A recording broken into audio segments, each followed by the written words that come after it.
크라브 마가 유단자인 미국의 한 학생이 자신을 괴롭히던 불량 학생에게 맞서고 있는데요. 그때 한국계 미국인이 신의 한 수를 보여줍니다. 과연 무슨 일일까요?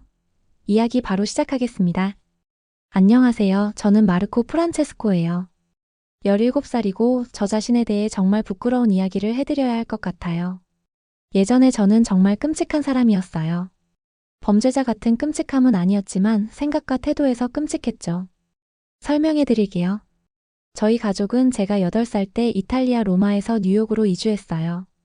저는 맨해튼의 유명 사립학교로 전학했고 새로운 학교 분위기에 적응하려고 애를 쓰고 있었죠. 그런데 저를 다른 모든 사람들보다 특별하고 우월하다고 느끼게 만든 건 바로 이거였어요. 저희 아빠는 예전에 이스라엘의 특수부대 군인이셨거든요. 저희가 미국으로 이사 온 후 아빠는 지하실에서 저에게 크라브 마가를 가르쳐 주셨어요. 크라브 마가가 뭔지 아세요? 군인들이 사용하는 격투 시스템이에요. 예쁘거나 화려하지는 않아요. 싸움을 빠르고 효율적으로 끝내도록 설계된 거예요. 매일 저녁 숙제를 마친 후 저는 지하실로 내려갔어요. 콘크리트 벽은 하얀색으로 칠해져 있었고 두꺼운 체인에 매달린 무거운 샌드백이 하나 있었어요. 아빠는 팔꿈치로 치는 법, 누군가의 잡힘에서 벗어나는 법, 뒤에서 누군가가 저를 붙잡으면 어떻게 방어하는지를 가르쳐 주셨어요. 약점에 집중해라라고 아빠는 말씀하셨어요. 눈, 목, 무릎. 빠르고 결정적으로. 저는 꾸준히 훈련했고 실력이 쭉 늘어갔어요. 그 무거운 샌드백을 추처럼 흔들 수 있는 펀치를 던질 수 있었어요. 액션 영화에서나 볼 법한 방어 동작들을 할 수 있었고요. 그리고 아시죠? 그것이 저를 모든 반 친구들보다 우월하다고 느끼게 만들었어요. 학교에서 저는 반 친구들이 뭔가에 흥미를 보이는 걸 보면서 가혹하게 판단했어요. 여자애들이 누군가의 폰 주위에 모여서 드라마를 볼 때 저는 그들을 보면서 가짜 로맨스 이야기에 흥분하는 바보 같은 여자애들이라고 생각했어요. 남자애들이 복도에서 케이팝 뮤직비디오의 춤 동작을 따라하려고 할 때 저는 고개를 저으며 우스꽝스럽군. 할 일이 그것밖에 없나? 라고 생각했어요. 그리고 제가 배우는 크라브 마가 외에는 다른 무술들을 한심하게 생각했지요. 일본의 가라테는 강한 타격만을 중시하여 진짜 싸움에서는 거리에 한계가 있다고 생각했어요. 중국의 쿵푸는 예술성만을 중시한 무용에 불과하다고 봤지요. 브라질의 주짓수도 지상전에서만 효과가 있다고 생각했어요. 그리고 한국의 태권도는 얘기할 가치도 없다고 생각했어요. 올림픽에서 본 태권도는 공중에서 발차기 춤을 추는 것 같았거든요. 그래서 태권도를 배우는 학교 친구에게 저건 그냥 고개야. 그냥 쇼하는 거야. 진짜 싸움에서 폼을 잡으려고 하는 순간 이미 상대는 너를 가격할걸. 이라고 말한 적이 있어요. 저는 제가 배운 크라브 마가가 유일하게 중요한 무술이라고 확신했어요. 내 격투 스타일은 진짜야라고 생각했어요. 실제 전투에서 군인들에 의해 검증된 거야. 그 외 다른 나라의 무술은 그냥 토너먼트와 시범용이야. 아빠는 항상 싸움과 힘에 대해 중요한 것들을 말씀해 주셨어요. 마르코라고 아빠는 큰 손을 제 어깨에 올리며 말씀하셨어요. 이것을 항상 기억해라. 신체적 힘은 도구다. 도구는 건설하는 데도 파괴하는 데도 사용될 수 있다. 도움을 줄 수도 있고 해를 끼칠 수도 있다. 내가 가르쳐 주는 것을 오직 자신이나 다른 사람들을 보호하는 데만 사용하고 절대로 자랑하거나 무고한 사람들을 해치는 데는 사용하지 않겠다고 약속해야 한다. 저는 고개를 끄덕이며 네 아빠 이해해요라고 말했어요. 학교에서 저는 외톨이라고 할 수 있었어요. 부끄럽거나 무서워서가 아니라 제가 반 친구들보다 너무 성숙하다고 생각했기 때문이에요. 점심시간에 저는 큰 창문 근처 테이블에 혼자 앉곤 했어요. 샌드위치를 먹으면서 다른 학생들이 함께 이야기하고 웃는 걸 지켜봤어요. 그들은 서로에게 폰으로 재미있는 비디오를 보여주곤 했어요. 영화와 음악, 유명인들에 대해 이야기했고요. 그리고 저는 거기 앉아서 얼마나 유치해. 세상에 더 중요한 일들이 있다는 걸 모르나? 라고 생각했어요. 저는 제가 정말 현명하고 성숙하다고 생각했어요. 제가 그들보다 인생을 더 잘 이해한다고 생각했어요. 브루스 모리슨에 대해 말씀드리게요. 지금도 그의 이름만 말해도 속이 메스꺼려요. 브루스는 학교의 모든 사람들을 두렵게 만드는 그런 사람이었어요. 그는 키가 약 6피트 정도의 미식축구 선수 같은 근육을 가지고 있었고 섬뜩한 눈빛에 무서운 표정을 짓고 있었어요. 어떤 사람들이 다른 사람들이 고통받는 걸 보며 즐거워할 때 짓는 그런 표정 아시죠? 그게 바로 브루스였어요. 하지만 브루스를 정말 위험하게 만든 건 이거였어요. 그의 아버지가 저희 학교 이사회 회장이었거든요. 그게 무슨 뜻인지 아세요? 그의 아빠가 기본적으로 학교의 모든 보스들의 보스라는 뜻이에요. 그래서 브루스는 원하는 거의 모든 걸 할 수 있었고, 선생님들이 정말로는 그를 처벌할 수 없다는 걸 알고 있었어요. 그는 학교를 자기가 소유한 것처럼 돌아다녔고, 어떤 면에서는 정말 그런 셈이었어요. 그리고 대부분의 불량배가 그렇듯이 약한 아이들을 괴롭히고 다녔지요. 남의 일이라고 생각했었던 것도 잠시, 저도 금방 그의 타겟이 되었어요. 제가 이탈리아 출신이라서 그랬을 거예요. 아마도 제가 인기 있는 아이들과 어울리지 않아서였을 수도 있고요. 아니면 그냥 제가 눈에 띄지 않으려고 한다는 걸 그가 감지할 수 있었고, 괴롭히는 아이들은 반격하지 않을 사람들을 괴롭히는 걸 좋아하니까 그랬을 수도 있어요. 몇 주 동안 저는 그의 괴롭힘을 참았어요. 그는 제 사물함 옆을 지나가면서 실수로 저를 너무 세게 밀쳐서 제 책들이 대리석 바닥에 흩어지게 만들곤 했어요. 이탈리아 사람들이 갱스터나 피자 만드는 사람이라고 모든 사람이 들을 수 있을 만큼 크게 농담을 했어요. 저희가 함께 듣는 수업에서는 제 뒤에 앉아서 제 뒤통수에 종이 조각들을 튕겨댔어요. 그리고 제가 뭘 했는지 아세요? 아무것도요. 아무것도 안 했어요. 저는 책상 아래에서 손가락 마디가 하얗게 될 때까지 주먹을 꽉 쥐곤 했어요. 제가 배운 크라브마가 훈련을 이용해서 그를 영원히 조용하게 만드는 상상을 했어요. 하지만 항상 아빠의 목소리를 기억했어요. 힘은 다른 사람들을 보호하기 위한 것이지 자랑하거나 복수하기 위한 게 아니다. 그래서 저는 조용히 있었어요. 피해서 걸어갔어요. 신경 쓰지 않는 척했어요. 어느 날 브루스가 점심시간에 도서관에서 저를 찾았어요. 저는 뒤쪽 구석 테이블에 앉아서 역사 수업 과제를 위해 홀로코스트에 관한 책을 읽고 있었어요. 브루스가 그 책을 보고는 뭔가를 놀릴 거리를 찾았을 때의 그 잔인한 표정으로 눈이 빛났어요. 그는 제 손에서 책을 빼앗아서 그 시기에 고통받았던 사람들에 대해 끔찍한 농담을 하기 시작했어요. 그의 친구 3명도 함께 있었는데 그들은 모두 그게 세상에서 가장 재미있는 일인 것처럼 웃었어요. 제 가슴에서 뜨겁고 화가 나는 뭔가가 올라오는 걸 느꼈지만 억지로 침착하게 있으려고 했어요. 브루스, 내 책 돌려줘라고 조용히 말했어요. 오, 꼬마 이탈리아 녀석이 화를 내내라고 그가 책을 머리 위 높이 들고 말했어요. 집에 가서 엄마한테 울면서 이야기나 해. 제 손은 테이블 아래에서 떨리고 있었지만 움직이지 않았어요. 그냥 그를 쳐다보며 제발 내 책 돌려줘라고 말했어요.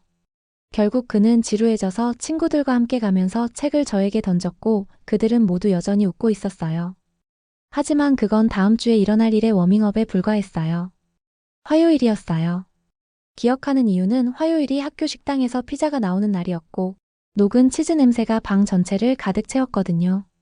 저는 큰 창문 옆 평소 테이블에 앉아서 피자 한 조각을 먹으면서 수학 숙제에 집중하려고 하고 있었어요. 그때 발걸음 소리가 들렸어요.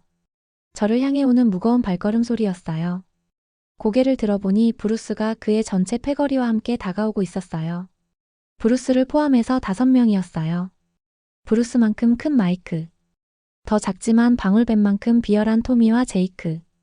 그리고 브루스가 시키는 건 뭐든지 할 것 같은 공허한 표정을 항상 짓고 있는 케빈이었어요. 그들은 상처 입은 동물을 에워싸는 늑대들처럼 제 테이블을 둘러쌌어요. 식당 전체가 조용해지기 시작했어요. 나쁜 일이 일어나려고 할 때의 그런 분위기 아시죠? 공기가 무겁게 느껴지고 모든 사람이 말을 멈춰요. 자라고 브루스가 제 테이블에 손을 올리고 제 얼굴 가까이 몸을 기울이며 말했어요. 누가 여기 있나 보자. 꼬마 마르코 평소처럼 혼자 있네. 그들은 제 음식을 집어들기 시작했고 우유를 넘어뜨리고 제 숙제 종이들을 바닥에 밀어버렸어요. 브루스는 제 피자 조각을 집어서 큰 입으로 한 입 베어 문 다음 맛이 끔찍한 것처럼 얼굴을 찡그렸어요. 이 피자는 쓰레기야라고 그가 크게 말했어요. 이탈리아에서 온 다른 모든 것들처럼 말이야. 그렇지 친구들아? 그의 친구들은 웃으면서 가짜 이탈리아 억양을 내며 맘마미아. 나 맛있는 미트볼. 같은 말을 하기 시작했어요. 이제 식당 전체가 지켜보고 있었어요. 몇몇 아이들은 무서워 보였어요. 다른 아이들은 저를 위해 애써 시선을 돌렸어요. 하지만 아무도 도와주지 않았어요. 제 얼굴이 수치심과 분노로 타오르는 걸 느꼈어요. 심장이 너무 세게 뛰어서 귀에서 소리가 들렸어요. 하지만 여전히 반격하지 않았어요. 그때 놀라운 일이 일어났어요. 식당 건너편 테이블에서 한 소녀가 일어났어요. 그렇게 키가 크지 않았어요. 아마 5피트 4인치 정도였을 거예요.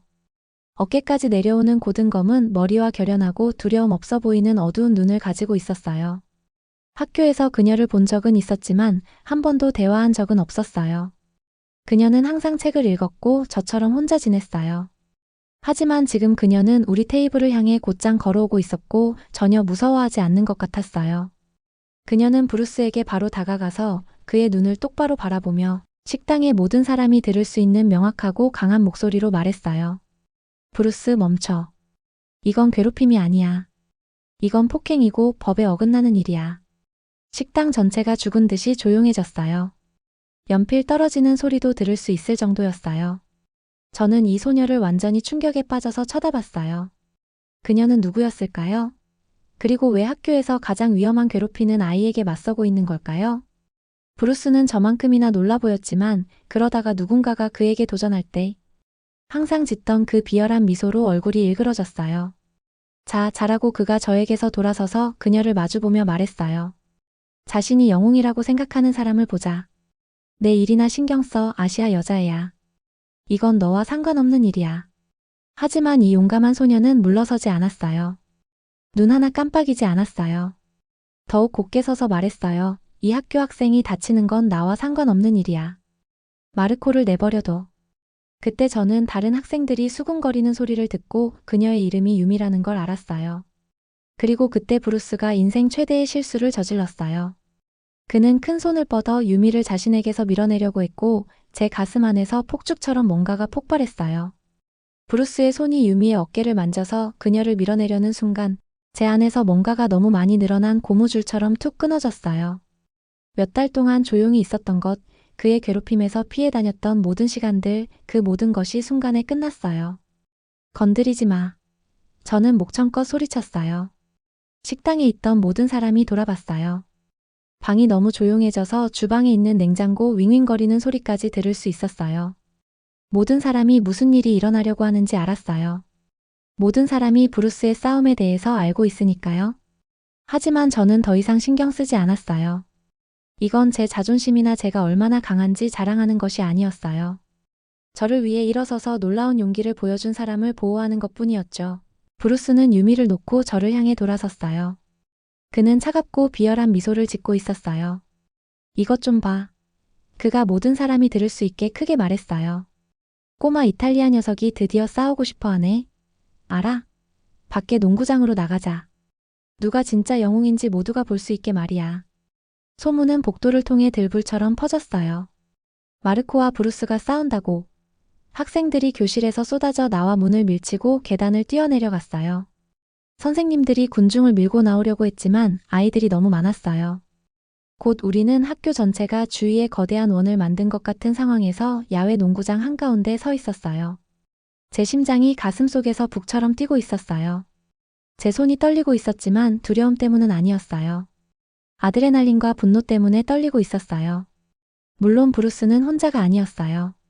그의 친구 마이크가 먼저 앞으로 나섰어요. 마이크는 브루스가 너를 박살내기 전에 내가 먼저 워밍업 시켜줄게. 라고 말하며 손가락 마디를 꺾었지요. 크라브 마가는 영화에서 보는 것처럼 사람들이 10분 동안 서로 주의를 맴도는 무술과는 다르게 가능한 한빨리 싸움을 끝내도록 설계되어 있어요. 마이크는 벽을 무너뜨리려는 것처럼 주먹을 휘두르며 저에게 달려왔어요. 그는 저보다 컸지만 더 느리고 더 조잡했어요. 저는 아빠와 함께 지하실에서 정확히 이런 상황을 위해 수년간 훈련했어요. 저는 그의 첫 번째 펀치를 피해 몸을 숙이고 옆으로 비켰어요. 그 다음 아빠가 가르쳐준 대로 침착하고 정확하게 움직였습니다. 그의 명치를 빠르고 정확하게 쳤어요. 마이크의 눈이 충격과 고통으로 크게 벌어졌어요. 그는 물 밖으로 나온 물고기처럼 숨을 헐떡이며 몸을 구부렸어요. 군중 전체가 숨을 들이켰어요. 학교에서 가장 거친 아이 중 하나인 마이크가 5초도 안 되어 무릎을 꿇고 있었어요. 이제 브루스의 차례였고 그는 분노했어요. 그의 얼굴이 분노와 당황으로 빨갛게 되었어요. 그는 자신의 크기와 몸무게를 이용해서 저를 압도하려고 하면서 돌진하는 황소처럼 저에게 달려왔어요. 브루스는 마이크와 달랐어요. 더 강하고 더 빠르고 실제로 싸우는 법을 알고 있었어요. 우리는 농구장을 앞뒤로 움직이며 펀치와 블록을 주고받았어요. 그는 큰 주먹으로 저를 치려고 했고 저는 피하거나 막은 다음 그의 갈비뼈나 팔에 빠른 타격으로 반격했어요. 군중이 들끓었어요. 일부 학생들은 저를 응원했고 다른 학생들은 브루스를 응원했어요. 선생님들은 소리치며 원 안으로 들어와서 싸움을 멈추려고 했지만 학생들이 너무 빽빽하게 모여 있었어요. 저는 실제로 브루스를 상대로 꽤 잘하고 있었어요. 제 크라브 마가 훈련이 효과가 있었어요. 그의 공격 대부분을 막을 수 있었고 좋은 타격도 몇 번 할 수 있었어요. 하지만 그때 끔찍한 일이 일어났지요. 브루스가 다소 지쳐가는 것이 보이자 토미, 제이크, 케빈이 모두 동시에 싸움에 뛰어들었어요. 갑자기 1대1이 아니게 되었어요. 4대1이 되었고 제 모든 훈련에도 불구하고 그렇게 많은 공격자들을 상대할 수는 없었어요. 그들이 사방에서 저에게 달려들었어요. 저는 한 번의 펀치를 막으면 뒤에서 다른 펀치를 맞았어요. 그들 중 하나를 발로 차서 밀어내면 나머지 둘이 제 팔을 잡았어요. 저는 심각한 공경에 처했어요. 그때 유미가 갑자기 큰 소리로 기합을 넣으며 싸움 한가운데로 뛰어들었어요.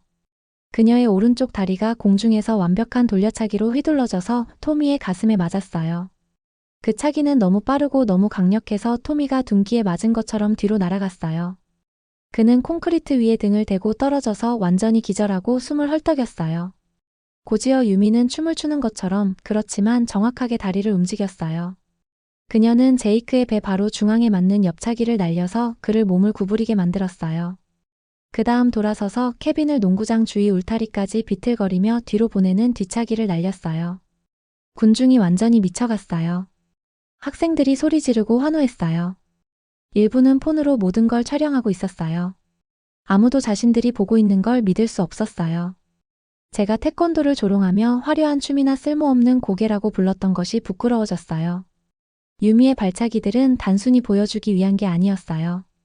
진짜 싸움에서 강력하고 정확하고 파괴적이었어요. 저는 제 크라브 마가를 사용해서 브루스를 바쁘게 만들었고 유미는 그녀의 놀라운 태권도 실력으로 그의 친구들을 상대했어요. 5분 이내에 5명의 패거리가 모두 바닥에 누워 있었어요. 싸움은 끝났지만 제 인생의 진짜 변화는 이제 시작이었어요. 유미가 저에게 걸어와서는 숨을 헐떡이지만 미소를 짓고 있었어요. 괜찮아, 마르코? 그녀가 물었어요. 정말 인상적인 크라브 마가였어. 저는 완전한 경이로움으로 그녀를 쳐다봤어요. 제가 조롱하고 무시했던 무술을 하는 이 소녀가 방금 진짜 싸움에서 제 목숨을 구해준 거였어요. 그녀의 태권도는 제가 바보같이 생각했던 단순한 쇼가 아니었어요. 진짜였고 강력했고 아름다웠어요. 한국 무술에 대한 제 모든 무지한 생각들이 그 순간 산산조각이 났어요. 마치 브루스와 그의 패거리가 저희의 합쳐진 실력 아래에서 무너진 것처럼요. 싸움이 끝난 후 유미와 저는 둘 다 교장실로 불려갔어요. 저는 무서웠어요. 제 손은 아직도 아드레날린으로 떨리고 있었고 계속 만약 퇴학당하면 어떡하지? 우리가 그들을 방어했을 뿐이라는 걸 믿지 않으면 어떡하지? 라고 생각했어요. 존슨 교장 선생님은 우리를 그의 큰 책상 맞은편 의자 2개에 앉으라고 손짓했어요. 보안 카메라로 모든 걸 보았단다. 다른 학생들에게 이야기도 들었고. 라고 그가 가죽 의자에 등을 기대며 말했어요. 브루스가 시비를 걸었고 너희는 방어했다는 것을 안다. 그래도 상대방 학생들이 다친 부분에 대해서는 방과 후 추가 수업 벌을 받게 될 거야. 저는 거대한 안도감이 저를 덮치는 걸 느꼈어요. 하지만 그때 존슨 교장 선생님이 저를 더욱 놀라게 했어요. 그리고 그가 계속했어요. 새로운 괴롭힘 방지 프로그램을 시작하려고 하는데 학생 대사 역할을 너희에게 제안하고 싶구나. 너희가 무술 실력이 자신을 보호하는데 사용될 수 있다는 것과 그 방법을 친구들에게 가르쳐 주었으면 해. 유미와 저는 서로를 바라보며 둘 다 고개를 끄덕였어요. 옳은 일을 하는 것 같은 느낌이었어요. 교장실을 나오면서 유미가 자신에 대해 이야기하기 시작했어요. 우리 아빠는 차이나타운에서 태권도장을 운영하셔. 라고 그녀가 설명했어요. 나는 5살 때부터 거기서 훈련했어. 태권도는 싸우는 방법만을 배우는 것이 아니야. 훈련, 존중, 그리고 자신을 보호할 수 없는 사람들을 보호하기 위해 힘을 사용하는 것을 배우지. 저는 부끄러움으로 얼굴이 뜨거워지는 걸 느꼈어요. 유미, 사과를 해야겠다. 나는 태권도가 단순히 보여주기 위한 것이라고 생각했었어. 진짜 싸움에서는 쓸모없을 거라고. 내가 틀렸어. 그녀는 미소 지으며 대답했어요. 많은 사람들이 그렇게 생각해. 영화나 시범에서 화려한 부분만 보기 때문이지 하지만 진짜 태권도는 높이 차는 것만이 아니라 인격과 내면의 힘을 기르는 것에 관한 거야. 우리 아빠 도장에 놀러 오지 않을래? 그로부터 3일 뒤 저는 유미 아버지의 태권도장에 있었어요. 사실 자세 중심의 무술이라 쉬울 거라고 생각하고 기본 발차기부터 시작했는데 앞차기 하나에도 중심을 잡기가 어려웠어요.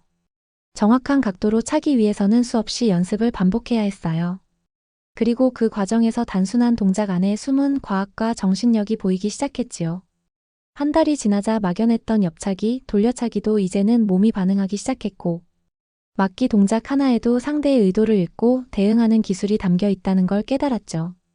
그리고 품새를 외우며 숨을 고르고 발끝과 손끝에 집중할수록 내면의 잡념이 사라졌어요. 하루하루 연습을 거듭할수록 몸이 유연해지고 균형 감각이 확실히 좋아졌어요. 태권도는 그저 몸을 움직이는 운동이 아니라 매 순간 나 자신을 다스리는 훈련이라는 걸 알 수 있었어요. 그리고 학교에서는 프로그램의 학생 대사의 역할을 성실하게 수행했어요. 홈룸 시간에 학급별로 간단한 무술 수업을 진행했어요. 그리고 학생들에게 무술이 존중, 훈련, 그리고 다른 사람들을 보호하는 것에 관한 거라고 가르쳤어요.